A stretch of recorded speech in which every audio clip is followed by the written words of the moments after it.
Ok, vamos voltar aqui, que a gente estava falando da região do Xingu e vamos falar agora dos chamados lá que a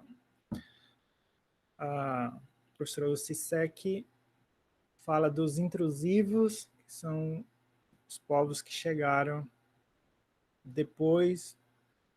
Então, são dois povos, o Suyá e o Juruna. O Suyá, eles são originários de um grupo maior do leste e passou a viver ao oeste do Xingu e do Tapajós. Eles assimilaram alguns traços culturais a partir de intercasamentos e trocas com os povos do Alto, da região do Alto Xingu. O Juruna localizava-se em uma ilha próxima à foz do Xingu e eles estavam fugindo dos missionários, das tropas de resgate, entradas e seringueiros. Eles moveram-se ao sul. Eles eram hostis com os Kayapó, Suyá e outros povos formadores da região. Os povos formadores, a gente viu que são os povos chamados também de tradicionais. Os Juruna, eles foram reduzidos a 37 pessoas, mesmo antes, a partir dessa movimentação, dessas migrações e guerras com outros povos. Eles já chegaram lá com um grupo bastante reduzido de pessoas na região.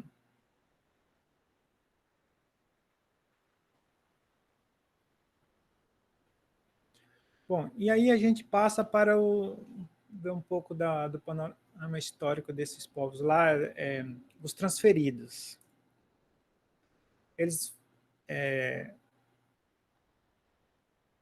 estavam no norte do Xingu e são provenientes de regiões circunvizinhas à bacia do Xingu.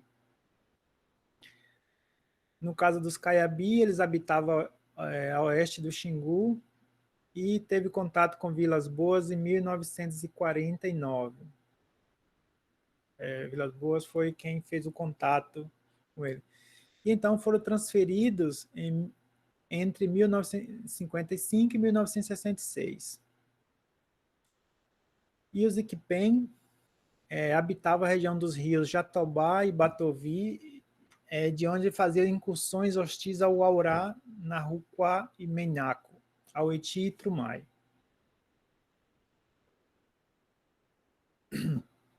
Bom, vamos falar aqui agora um pouco das perdas de línguas e contatos ali na região, mesmo que eles tenham que na região havia esse sistema da língua como identidade étnica, houveram perdas linguísticas com contatos. Bom, e principalmente dessas causas, dessas perdas, foram as epidemias, conflitos entre grupos, e então levou à perda populacional, a diminuição do número de aldeias e absorção de grupos por outro, ou seja, um grupo foi absorvido por outro, e aí você tem essas relações, e você vai ter a relação ali de dominância, e com isso muitos grupos perdem as suas línguas. E principalmente essas perdas de língua com contato estão relacionadas também às frentes colonizadoras, que causaram desmatamento, a implantação de fazendas e núcleos urbanos na região. E a imposição de elementos culturais da sociedade envolvente, ou seja, da sociedade colonizadora, no caso português, da língua portuguesa. E com isso, levou ao desaparecimento de alguns grupos, por exemplo, Suvá, Naravut e Naruquá. São grupos que foram desaparecidos da região.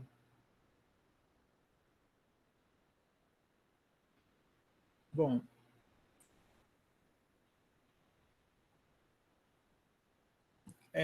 uma coisa que a gente vê de característica na área cultural do Sul, você vê a uniformidade cultural, e essa uniformidade é obtida a partir de contatos de grupos diferentes, sistemas culturais e linguísticos diferentes, que isso torna a região assim, tendo sistemas complexos de relações intertribais, como as trocas econômicas, matrimoniais e cerimoniais. Então, muitas desses traços culturais compartilhados são provenientes dessas relações intertribais. Galvão, em 1949, chamou essa região ali como a área do Uluri, pensando aí nos aspectos da cultura material, da vida econômica, cerimonial e social obtida ali vista na região. Mas não há, é, nem tudo ali é uniformidade, compartilhado. Você tem diferença, a diferença das línguas, a primeira dela que a gente já mencionou, e que a língua ali também é parte da identidade étnica de cada grupo. E as diferenças também podem ser vistas nas especialização manufatureira, nas práticas de subsistência, em estruturas sociais, que embora eles compartilhem traços culturais, há uma estrutura social definida ali para cada grupo, os padrões de trabalhos e práticas de rituais. Então, cada grupo mantém a sua identidade. Citando aqui Schaden, se reconhece como um tal em confronto e em oposição com as demais. Ou seja, embora há esses traços compartilhados, há alguma similaridade entre esses grupos que são provenientes de contato, ele se reconhece reconhece etnicamente em oposição às demais. Bom, ao norte, ele se mantém diferenciado, exceto Trumá e Suyá. Suyá, a gente viu que é dos intrusivos, Trumais é parte dos formadores, mas tinha ele participou de conflitos com outros grupos, não tinha uma relação completamente harmoniosa com os demais grupos.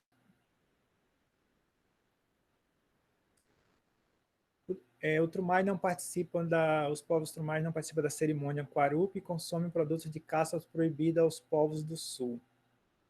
Então, isso é um traço diferencial aí do Trumai, frente aos demais grupos lá do Alto Xingu. O Suyá, eles mantêm tantos traços comuns que assimilaram uma quantidade de traços culturais, como técnica de processamento e preparação da mandioca, estilo de habitações, uso de canoas para transporte de redes para dormir, consumo de animais de caça, cerimônias e artefatos cerimoniais próprios na mitologia, nos ornamentos.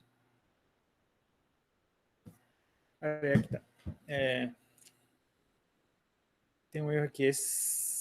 Esses itens são relacionados às diferenças do Suyá com os demais grupos. Então, o que são diferentes aos povos do Sul é o consumo de animais de caça, cerimônias e artefatos cerimoniais próprios e mitologia.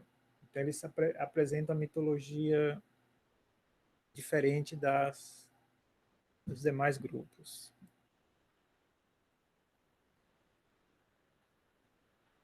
Bom, vamos falar então da situação linguística comunicativa. a gente já mencionou isso aqui, cada grupo mantém a própria língua como uma característica distintiva. Hein? Ou seja, a língua constitui um elemento distintivo de alta relevância na representação da identidade do grupo. Todos os grupos, considerando aí o do Sul, são monolíngues. Um povo, uma língua, ou seja, para cada povo, uma língua, com exceções aí do Ialapiti e Trumai, que se tornaram multilingües, até mesmo pelas relações conflituosas com outro grupo e associações foram assimiladas em alguns momentos por outros grupos. E a gente pode ver aqui que os Ialapiti viviam dispersos entre outros grupos, como o Cuicuro, o Aurá, o Meinaco, a Uetica Maiorá. E apresenta uma situação linguística complexa.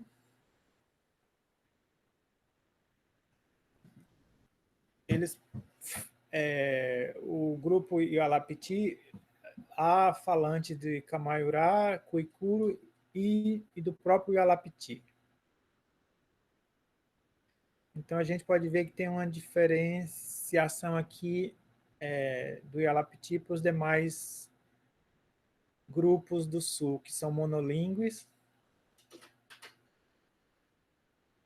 Os Trumai, eles apresentam casamento intertribais e a população foi reduzida. Houve muitos deslocamentos e nesses deslocamentos eles acabam também falando outras línguas, especialmente Camaiurá. Então, apesar da gente ter ali um grupo em uma área cultural que tem a sua própria identidade linguística, mas você tem esses dois grupos que apresenta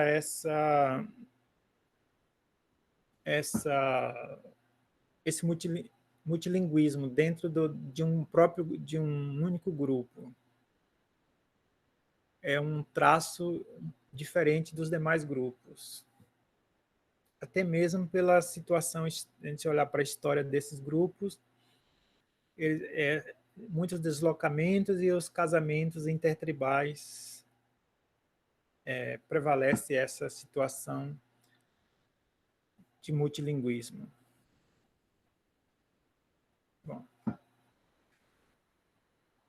o sistema vigente do Sul são práticas de intercasamento que favorece aprendizado de língua e eles têm o sistema, uma organização de regra de residência, por exemplo, a virilocalidade, ou seja, quando ao casamento intertribal, eles têm uma residência permanente, que é a virilocalidade, que a esposa vai morar permanentemente na residência do marido, na residência ou na aldeia. Mas eles passam por um tipo de residência temporária que é chamada uxorilocalidade, que eles vão viver na residência ou localidade da esposa. E aí tanto o homem quanto a mulher aprendem a língua um do outro. E aqui é interessante porque eles aprendem a língua um do outro, e eles passam a usar a sua língua materna ativamente, mas cada um deles usa a sua língua materna ativamente. Mas o que você tem é um bilinguismo passivo, porque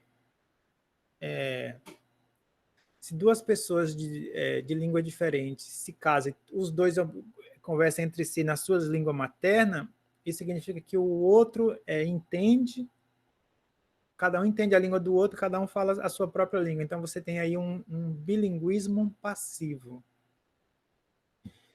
E os descendentes dessa relação aí, descendentes interétnicos, aprendem a língua da residência. Ou seja, se eles estão na residência permanente, eles vão aprender ali a língua do pai. Se eles estão na residência temporária, eles vão aprender a língua da mãe.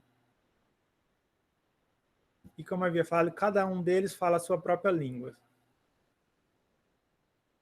E como a gente percebe, como o tempo na residência temporária é curto, os filhos vão aprender, claro, pelo tempo de exposição à língua. A gente viu essa parte aí, quando eu falei lá das concepções de linguagem, que eu falei dessa parte da aquisição, de que a gente adquire uma língua, quanto mais exposição, mais cedo aquela língua, a gente adquire melhor aquela língua. Então, como eles têm mais exposição à língua do pai, eles vão aprender a língua do pai, mas provavelmente eles vão ser um bilíngue passivo, eles vão aprender também um pouco da língua da mãe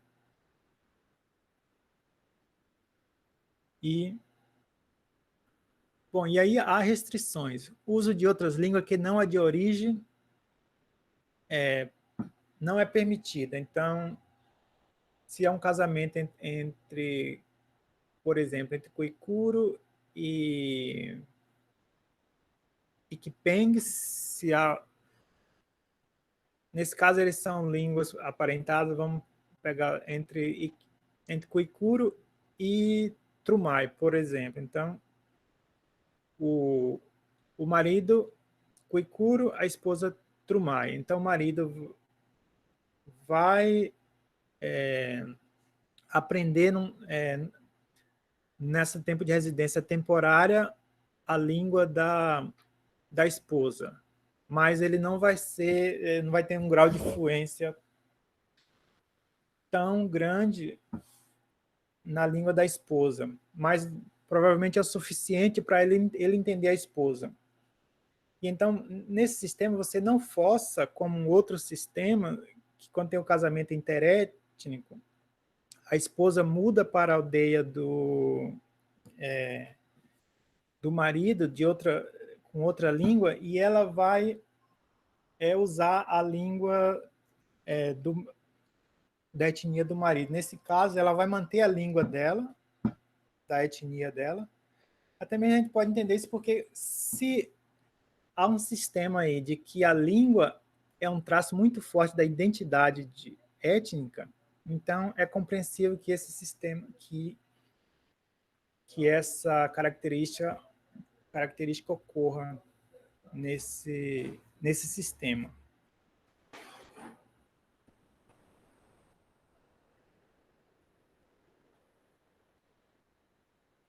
Bom, vamos ver aqui. Koikuro, os casamentos preferenciais do Koikuro. Eu falei lá, eu dei o exemplo lá do Trumai, mas o Trumai não é o grupo de preferência de casamentos. Então, para os Koikuro, membro de outros grupos Caribe. Então, provavelmente eles iam casar com Iquipen e seguido por Yalapiti ou Menhaco.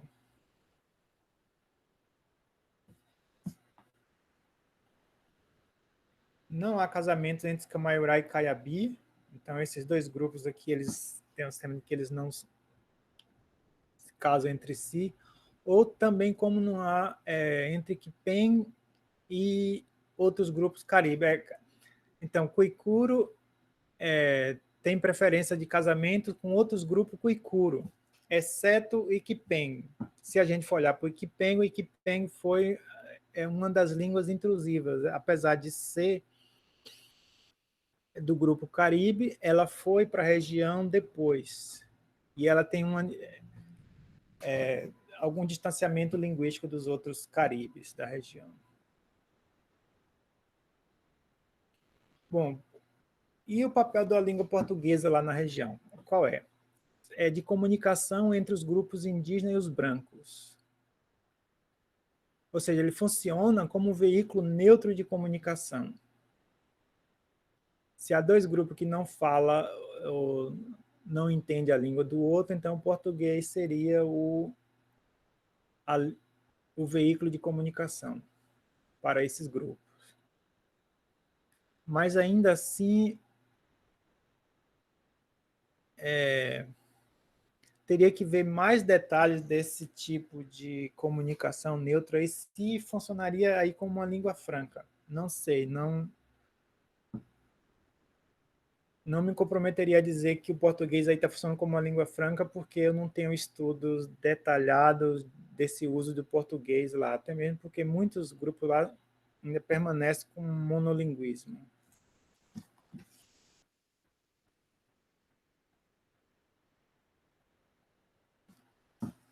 Bom, aí o multilinguismo do Alto Xingu não implica poliglotismo generalizado e, e eles não desenvolveram um código comum a todos os grupos, que foi essa pergunta, eu acho que a Cássia fez. Alguém fez, acho que a Cássia, o Edivandro chegou a fazer essa pergunta.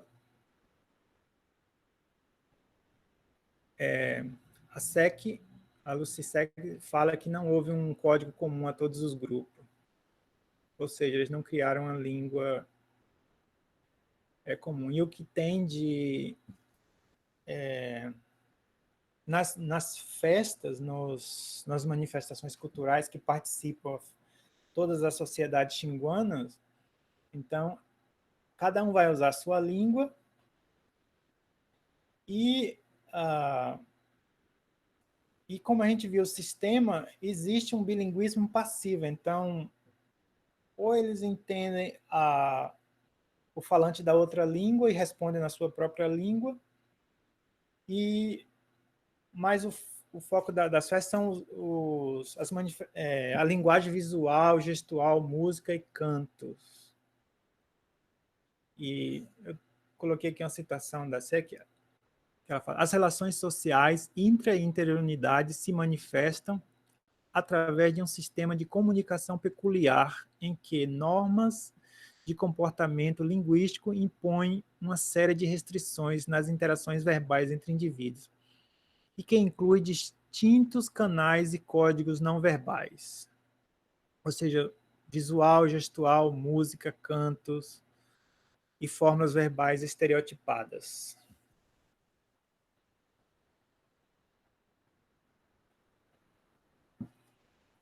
Cerimoniais intertribais. Cada grupo usa a própria língua nesses cerimoniais. Os gêneros verbais, gesto e visual são altamente formalizados. São altamente formalizados e constituem uma forma de comunicação inteligível, independente da língua falada. Ou seja, a linguagem visual ali, para aqueles grupos, tem uma certa independência da língua falada de cada grupo.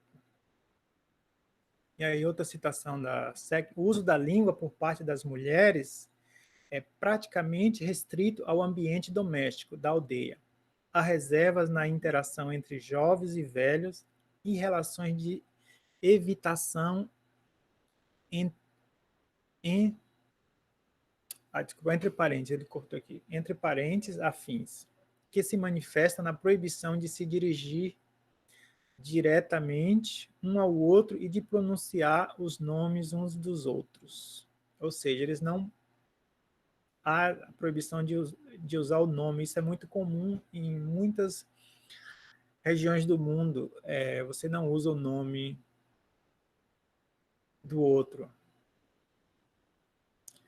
E aí, quando a gente vai fazer trabalho de descrição, por isso que atualmente os trabalhos de vídeo são muito importantes, gravações de vídeo para documentar essas línguas, porque quando eles não podem usar, não usam o nome do outro, principalmente quando eles estão ali em alguma língua, você não pode usar quando eles estão juntos e outras quando a pessoa não está. Então, eles têm que apontar ou descrever.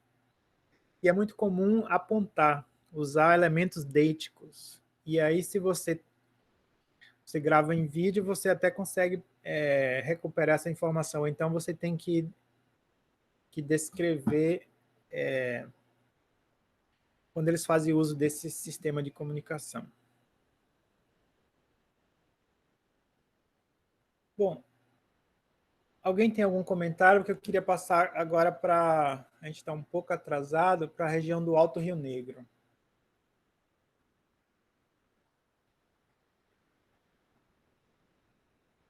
Bom, eu vou tentar correr aqui para dar tempo de a gente falar. Bom, a região do Alto Rio Negro é uma região linguística, cultural e ecológica no noroeste do estado do Amazonas. E está ali na fronteira Brasil, Colômbia e Venezuela. É uma área de 200 mil quilômetros quadrados e inclui São Gabriel da Cachoeira, Santa Isabel do Rio Negro, Japurá e Barcelos. A população majoritariamente indígena, 90%, e é interessante que essa cidade, São Gabriel da Cachoeira e Santa Isabel, ela, principalmente São Gabriel da Cachoeira, foi oficializado, se não me engano, 3 ou 4 línguas indígenas, incluindo o Iengatu, como língua oficial do município. Bom, ali na região, 4 famílias linguísticas, 3 famílias estão em contato há pelo menos 6 séculos. A ocupação humana na área data de 3.200 anos antes do presente, de acordo com Eduardo Neves, no trabalho de 1988.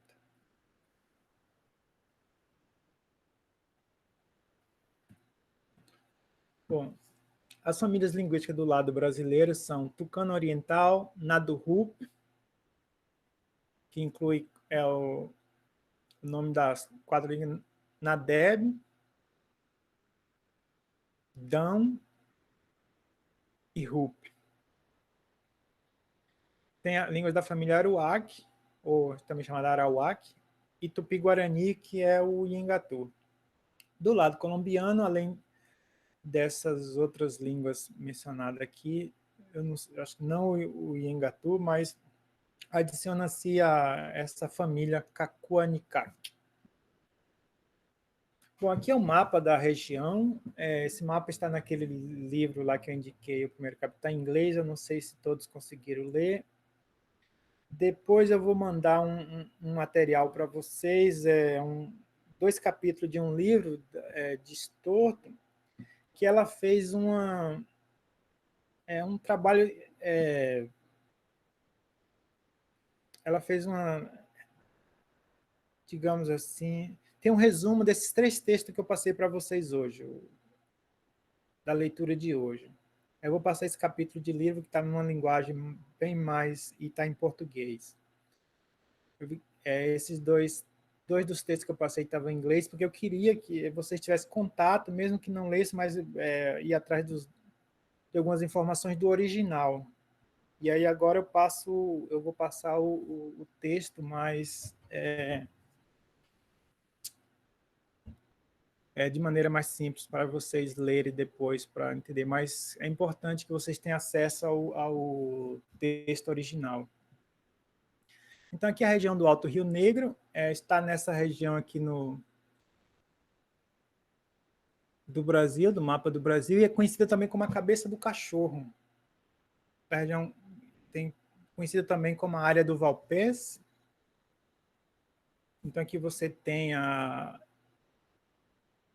região fazendo fronteira com Venezuela, Colômbia e Peru, eu acho.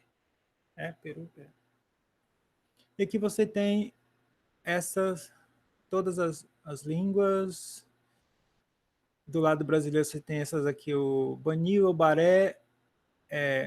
Bani e Baré a gente já ouviu falar muito deles, porque quando a gente estudou lá a parte da língua geral amazônica, que hoje conhecido como Iengatu, e é falado aqui nessa região, pelos Baré e pelos Bani, e muitos desses povos foram algum daqueles povos que mencionado lá pelo Bessa Freire, que era cooptado de diferentes maneiras e levado para aquelas aldeias de repartição, ou se tornavam escravos e era obrigado a falar o Nhengatu.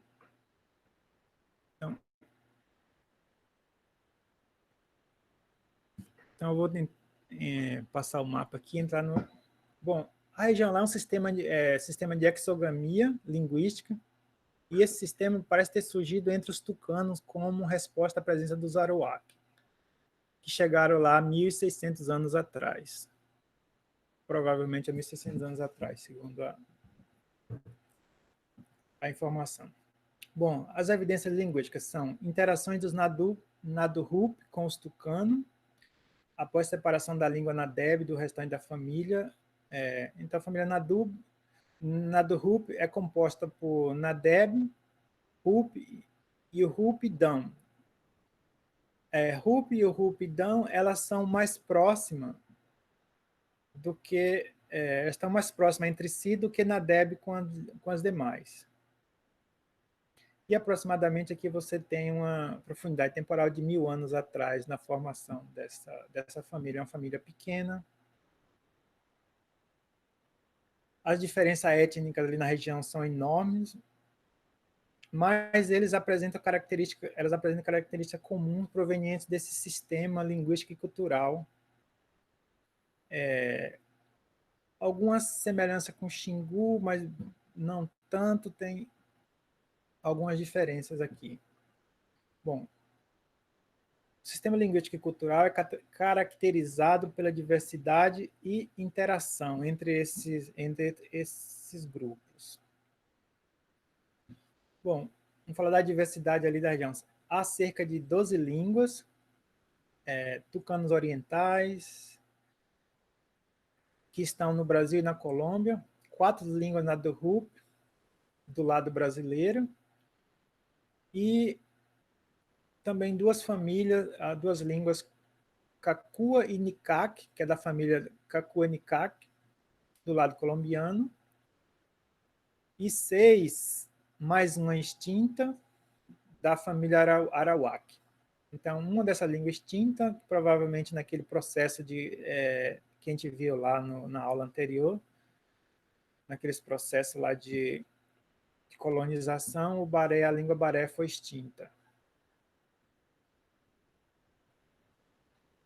Talvez, ou foi extinta se tiver alguns falantes que ainda lembre a língua alguma coisa, mas ela é considerada extinta.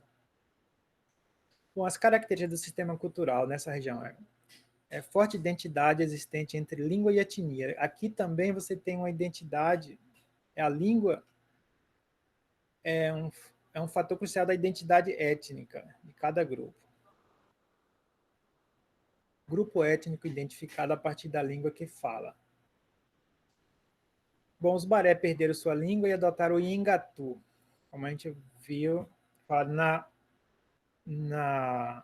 aula anterior. A gente não chegou a mencionar quais grupos exatamente, apesar que no texto havia essa menção aos Barés, mas o Baré é um exemplo desse processo de colonização aí que forçaram línguas, povos perderam a sua língua nativa e adotar o Nhengatu. E também a língua tariana, Waikana, Arepasso, que foram sendo substituídas pela língua tucano. Ou seja, ali você tem uma língua franca, o tucano. O tucano funciona como uma língua franca. Embora você também tenha processo de substituição. E aí você entra num fator complicante da definição de língua franca.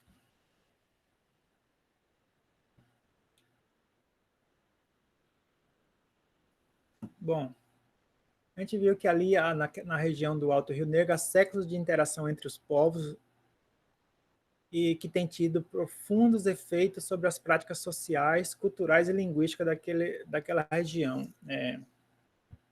E o que leva a região a ter um status de área cultural, porque pelo compartilhamento de traços culturais. Você tem uma delimitação regional ali, uma delimitação física, com diferentes grupos linguísticos, mas que compartilham algum traço cultural entre eles. E esses traços são focados nas práticas de cultivo da mandioca e no processamento, também na cestaria e na produção de cerâmica. Eles usam o curare. O curare é uma substância preparada a partir de plantas, onde eles colocam na ponta das flechas, que ao atirar na caça, a caça ela funciona como um adormecente e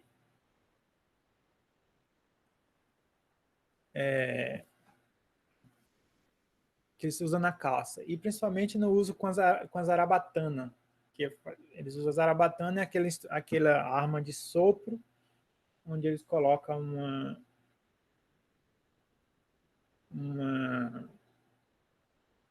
uma ponta, que ele sopra, essa ponta vai ter eu não sei, agora eu não lembro o nome dessa peça que eles atiram, vai ter o curare, e aí eles caçam com essa arma. Então, são traços compartilhados entre os povos da região. Também nas construções, na arquitetura deles, você tem grandes malocas retangulares, e os clãs são patrilineares e exogâmicos. E pelo que o que tem demonstrado, esses traços foram adquiridos do tucano. A gente viu que o tucano tem um status social ali dominante na região.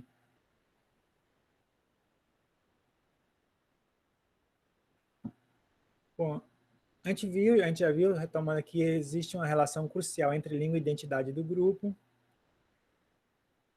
e a interação entre grupos tende a envolver comunicação significativa e promover o multilinguismo.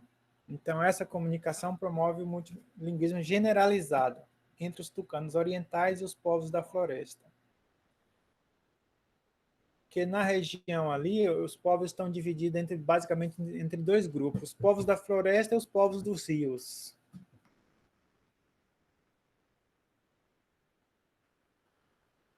Existe ali uma ênfase na lealdade à língua, e promove essa diferença linguística como os principais princípios do sistema ali do Alto Rio Negro. A etnia é a língua de um indivíduo, definidas culturalmente pela linguagem paterna. O indivíduo é patrilinear, como a gente viu, baseado no casamento exogâmico. E o sistema ali é de exogamia linguística. Então, tucano, alguns povos Aruac, Tariana e Tuiuca e Bania. Então, para eles têm que casar com povos de outras etnias, ou falante de outra língua. Tem até uma citação de que um tucano fala assim: imagina se todo mundo falasse tucano, se o mundo inteiro falasse tucano, como que a gente ia se casar, como que a gente ia constituir família? A gente não ia poder se casar. Então, é uma cosmovisão ali de que desse casamento exogâmico baseado na identidade linguística do grupo. Então, para um tucano, é bom que o mundo que tenha diversidade, porque assim eles podem se casar, porque dentro do sistema dele, que eles casam com povos de outras línguas, se todo mundo falasse tucano, eles não iam poder se casar, não ia.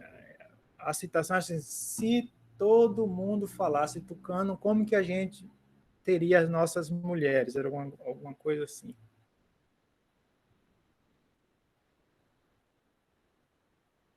Bom, e aqui a gente acaba o conteúdo da aula de hoje. Eu gostaria de saber se alguém tem algum comentário.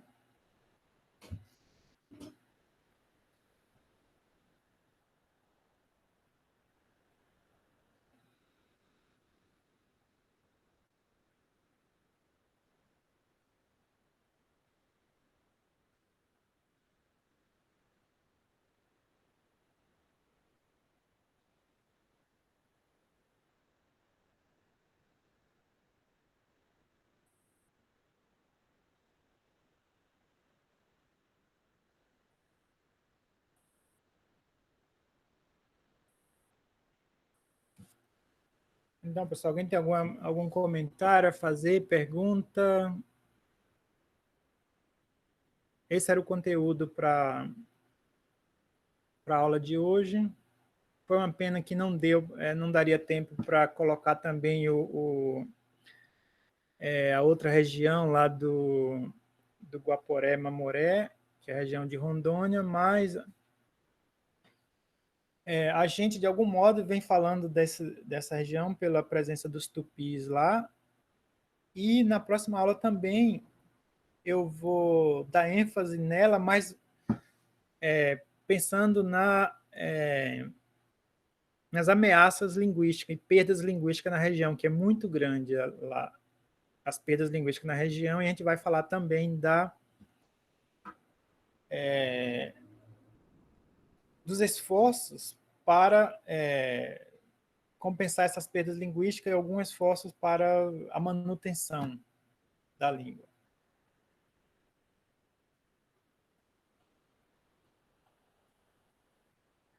E também, antes de alguém sair, por favor, deixa presente no chat, que é para eu colocar no...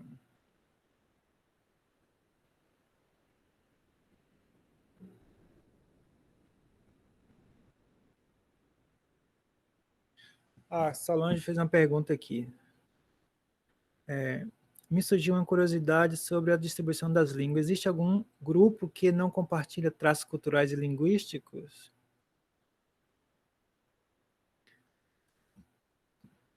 Solange, não sei se ela está aqui ainda, mas eu acredito que sim. Acho que vários grupos, você provavelmente deve haver vários grupos, e a questão é, quando a gente está falando, colocando esses grupos em uma área que compartilha traços, a gente está pensando que essas coisas são sistematizadas. Alguns grupos podem compartilhar alguns traços, ou pequenos traços, mas não tem uma coisa, não tem uma...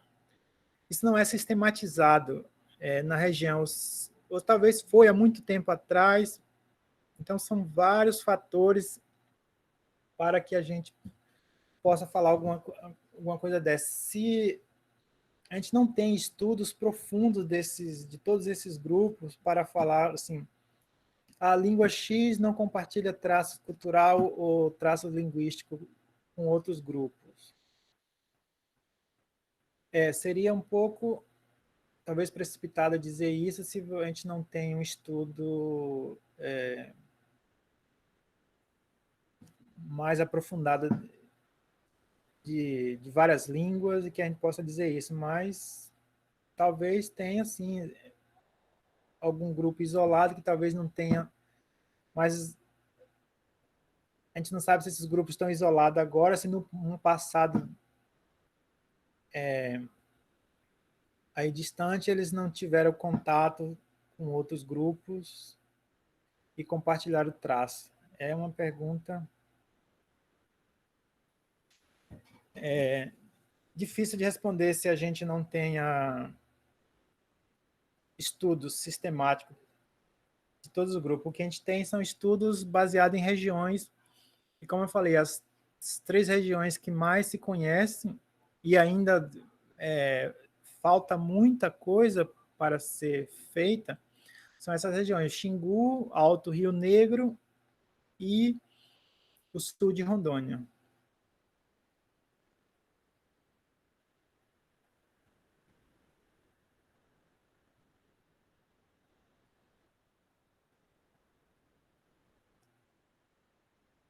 Alguém mais? Comentário, pergunta? Apesar que a Solange fez a pergunta dela às 10h49, eu não vi aqui no chat. Às vezes, quando eu estou apresentando, eu não consigo ver o chat todo o tempo, porque a apresentação cobre o Meet aqui, eu não consigo ver. Então, quando vocês tiverem perguntas assim que eu não responder logo, podem interromper, abrir o microfone e interromper. Oi, professor. Oi, Eu fiz a pergunta, mas só que aí depois a minha internet caiu. Aí, depois que eu voltei, você já tinha começado a aula. Mas foi bem isso mesmo, minha curiosidade, mas você explicou. Eu fiquei assim meio que pensando, né, sobre como essa diversidade linguística, eu fiquei pensando se existia um determinado povo que não compartilhava, mas é uma coisa assim que é bem complexa também de poder entender e responder, porque eu penso que além de toda essa diversidade, todo esse compartilhamento, né, de traços culturais de um povo para o outro, mas eu acho que sim, deve existir sim, um povo que não compartilha uma determinada área, né, uma determinada cultura, linguística para outro, mas eu acho que eu vou até assim tentar buscar para me ver se eu consigo entender mais assim essa questão linguística, porque é a primeira vez assim que eu tenho contato realmente com essa diversidade linguística, né, dessa, de determinados povos, mas que eu tô aprendendo bastante. Eu estou tentando é, entender de diversos ângulos, né, diversas formas. sim, com certeza. E o que a gente está fazendo aqui, a gente está fazendo um panorama muito geral, tentando abarcar muita coisa pelo foco do curso, mas existe a possibilidade de você entrar em detalhe em um grupo linguístico, em uma área linguística e estudar profundamente aquilo a partir dali, que não era o objetivo desse módulo. Era realmente dar esse panorama e trazer tentar incentivar vocês, quem tiver interesse em se aprofundar no tema, e tem muita literatura, mas também tem muitas lacunas. Essa que é a questão, né? Mas isso faz parte das áreas da ciência. São as lacunas, né? Que a gente sempre está buscando preencher.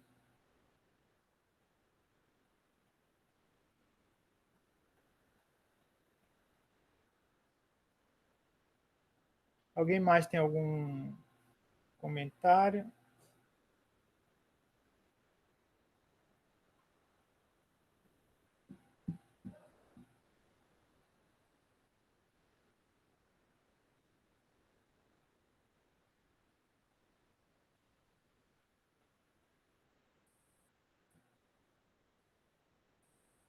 Bom, gente, só um minuto. Eu vou receber o meu almoço aqui e já volto. É só 2 minutos. Se alguém tiver algum comentário, eu já volto para responder. Tudo bem?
Oi, Regina. Tudo bem?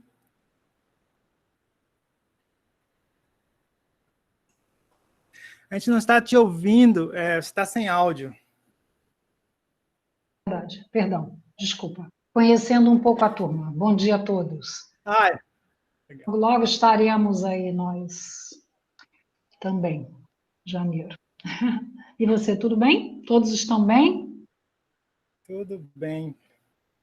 Hoje a Ouvi gente um pouquinho. hoje a gente teve a penúltima aula e aí a gente vai ter a última no dia 4. 4 de janeiro, e eu entro dia 5 ou dia 6, eu nem lembro direito, me Eu acho perdoa. que era dia 6, eu não... 6, né? Eu já estou organizando aqui a nossa dinâmica e os textos de como vamos funcionar. Ah, E legal. aí, mas ver bem as agendas para que ninguém falte, que a disciplina é obrigatória e pode ficar reprovado por falta, né? Então, tem as provas, então, para que todo mundo possa estar presente, é importante. Eu estou fazendo um sistema de quem não está conseguindo assistir a aula, que vai assistir a gravação, que me mande os comentários da aula para eu saber que a pessoa participou da aula, né? E assistiu o vídeo. E aí eu compenso a presença. Né? É uma boa estratégia. Está funcionando? Oi, Bruce. Agora tá. É porque eu tenho um fiscal aqui em casa que vigia tudo que eu faço, inclusive quando entro, principalmente quando temos conversas, tá bom?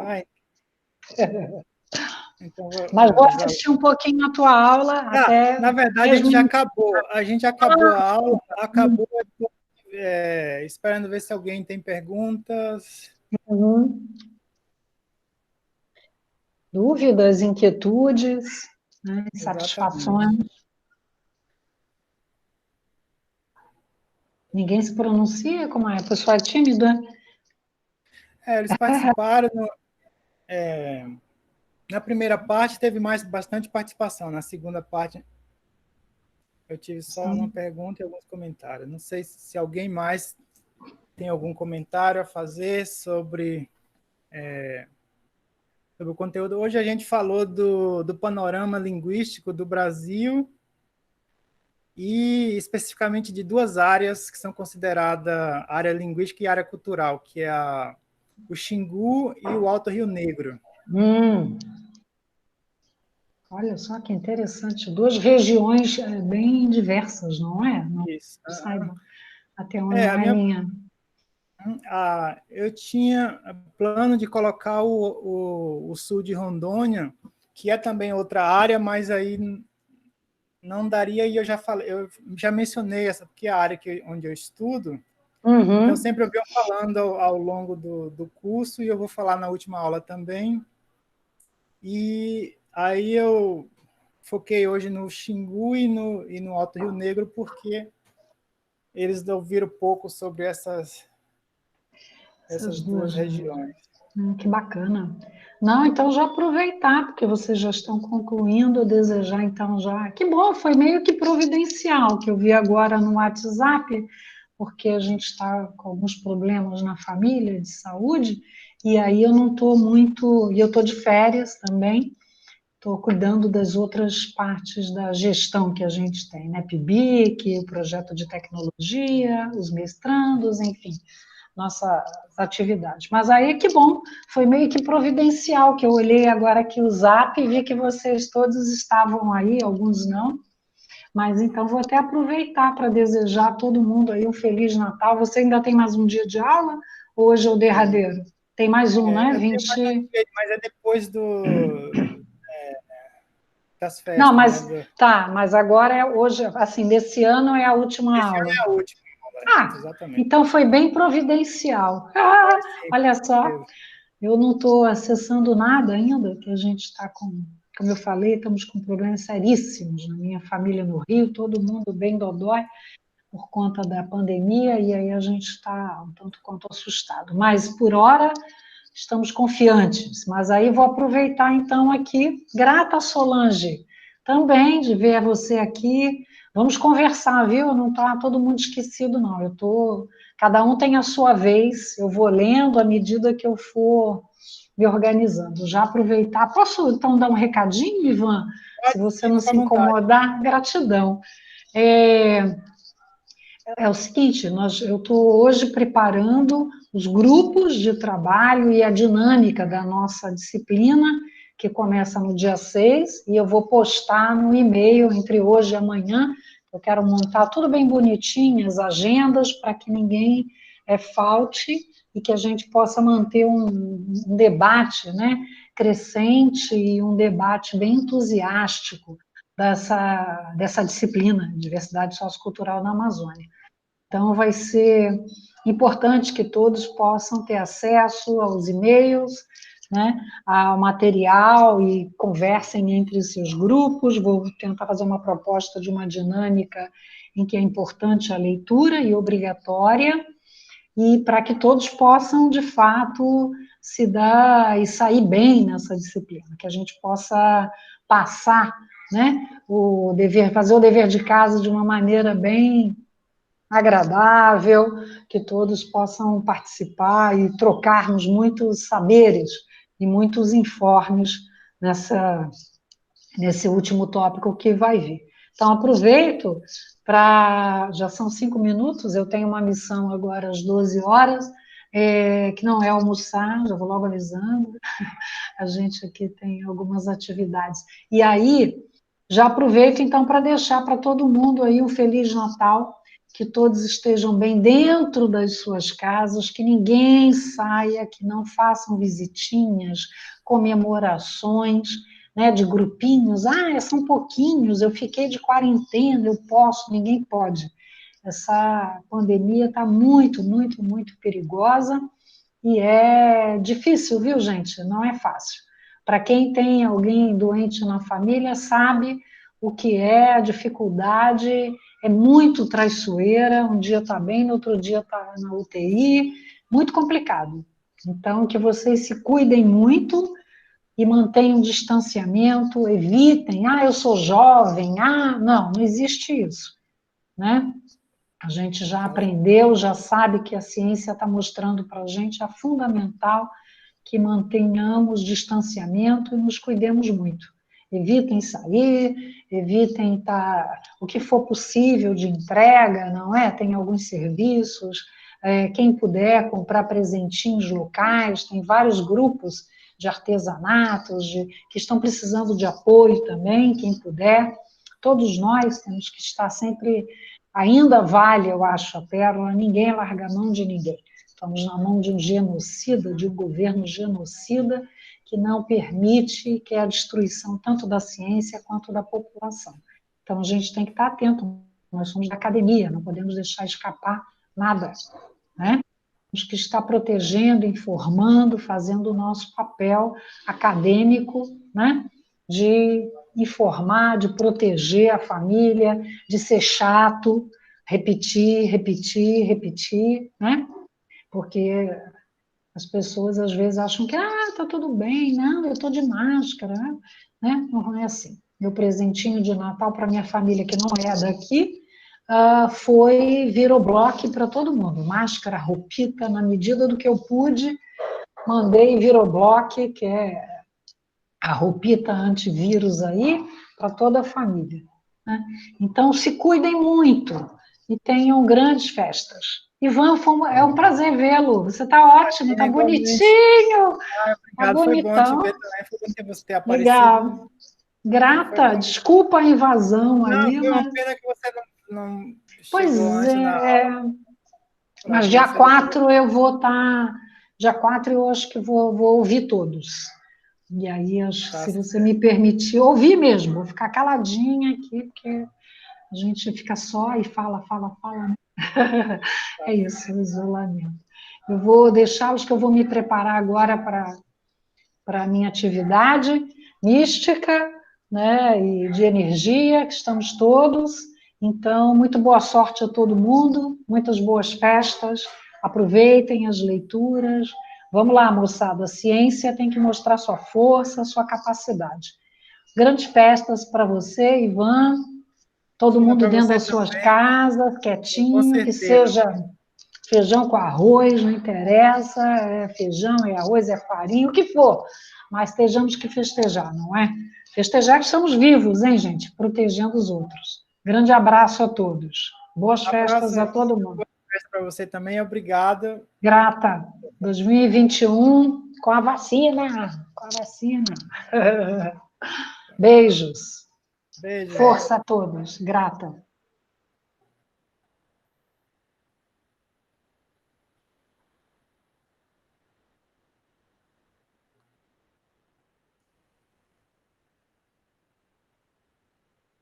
Bom, pessoal, então, se ninguém tem alguma pergunta, eu vou desejar boas festas a todos e qualquer dúvida me mande por e-mail, comentários também.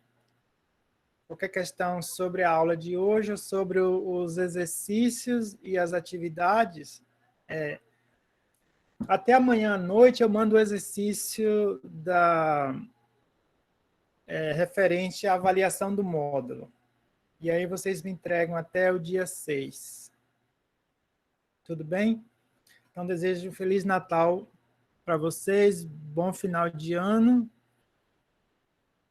Bom final de ano e até o dia 4, quando retornamos para a nossa última aula. Tchau, professor. Feliz Natal. Tchau. Beleza, pessoal. Feliz Natal. Tudo de bom, muita saúde. Nos encontramos nos próximos eventos aqui de aula. Tchau, pessoal. Tchau, tchau.